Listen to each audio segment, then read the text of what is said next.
بسم اللہ الرحمن الرحیم، اللہ کے نام سے جو رحمان اور رحیم ہے۔ ان الذين آمنوا والذين هاجروا وجاهدوا في سبيل الله أولئك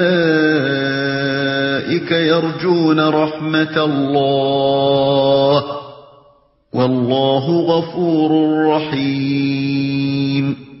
بخلاف اس کے جو لوگ ایمان لائے ہیں اور جنہوں نے خدا کی راہ میں اپنا گھر بار چھوڑا اور جہاد کیا ہے، وہ رحمت الہی کے جائز امیدوار ہیں، اور اللہ ان کی لغزشوں کو معاف کرنے والا اور اپنی رحمت سے انہیں نوازنے والا ہے۔ اور جہاد کیا ہے، جہاد کے معنی ہے کسی مقصد کو حاصل کرنے کے لیے اپنی انتہائی کوشش صرف کر دینا۔ یہ محض جنگ کا ہم معنی نہیں ہے، جنگ کے لیے تو قتال کا لفظ استعمال ہوتا ہے، جہاد اس سے وسیع تر مفہوم رکھتا ہے، اور اس میں ہر قسم کی جد و جہد شامل ہے۔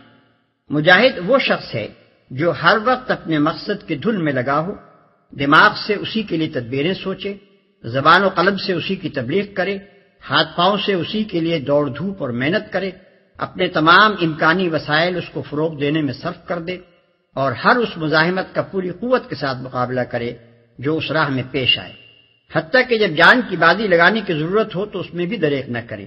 اس کا نام ہے جہاد۔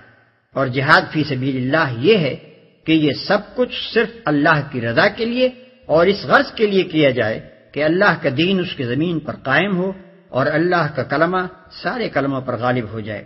اس کے سوا اور کوئی غرض مجاہد کے پیش نظر نہ ہو۔